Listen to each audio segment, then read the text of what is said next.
Hello everyone, good morning. চলে এলাম আর একটি নতুন মিনি ব্লগ নিয়ে। আজকে হচ্ছে শুক্রবার, তো আজকে সকাল থেকে অনেক কাজকর্ম হয়েই গেছে, আর বাকি যে কাজকর্মগুলো সেগুলোই তোমাদের সাথে শেয়ার করছি। তো দেখো, প্রথমেই ঘরের সমস্ত জিনিসটা যে বের করে নিয়েছি, কারণ অনেক দিন হলো ঘরের জিনিসপত্র ধোয়া হচ্ছে না, যেহেতু বাড়িতে কাজে ব্যস্ত ছিলাম। আর এই জুতা ফুতা সব আজকে ধুয়ে দেবো। তো দেখো কত জিনিস, বাপরে বাপ। আর এই সব ধোয়াধুয়ি করে স্নান করতে করতে বেজে গেছিলো প্রায় 1টার মতো। যেহেতু সামনেই নতুন বৎসর আসছে, তার আগে এই বৎসরের কাজকর্মগুলো শেষ না করলে হয় বলো? তো এত কিছু ধোয়াধুয়ি করেছি এই ঠান্ডার মধ্যে, আমার অবস্থা হয়ে গেছে খুবই খারাপ।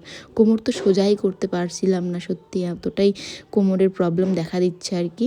তো এদিকে দেখো সমস্ত জিনিস মেলে দিয়েছি, একদম বাড়ি ভর্তি। এখনও কিন্তু এক বালতি জিনিস রয়ে গেছে, জানি না এগুলো কোথায় মেলবো।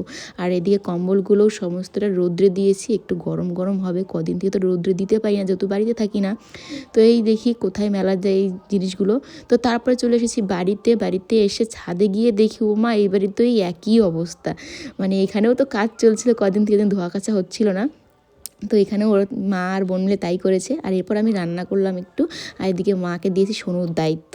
তো রান্না বান্না করে খাওয়া দাওয়া করলাম। এখন আমাদের পাশের বাড়িতে আজকে থেকে কীর্তন শুরু হয়েছে, 2 দিন হবে। আর আমাদের গোপালটাও কিন্তু এখানে নিয়ে এসেছে।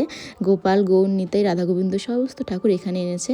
তো এখানে আজকে কীর্তন সন্ধ্যা থেকে হবে, পরের দিন ভোগ হবে।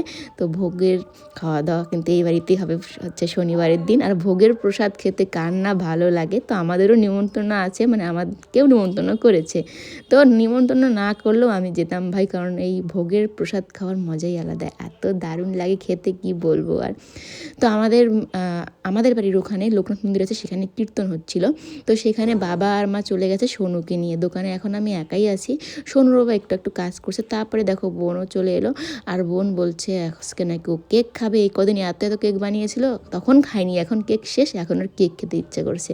আর এখন বলতে গেলে মানে কি, এখন আমার কেক খেতে ইচ্ছা করছে না। এই কদিন এত খেয়েছি, আর ইচ্ছে করছে না বলে এইটুকুনি খেয়েছি। তারপরে রাত 9:30টার দিকে বাবার সঙ্গে সোনু কীর্তন থেকে এসেছে, আর দেখো একটা ছোট্টবেলার খেলনা নিয়ে এসেছে। আমি বলি তুমি কি এখন এত ছোটো আছো, এই খেলনা কিনেছো? এটা তো ছোট্টবেলার খেলনা। আর কীর্তনকে যা যা খেয়েছে ওগুলো হজম করার জন্য সোনুকে বলেছি তুমি একটু ব্যায়াম করো, তাহলে সমস্তটা হজম হবে, তারপরে তুমি ভাত খেতে পারবা।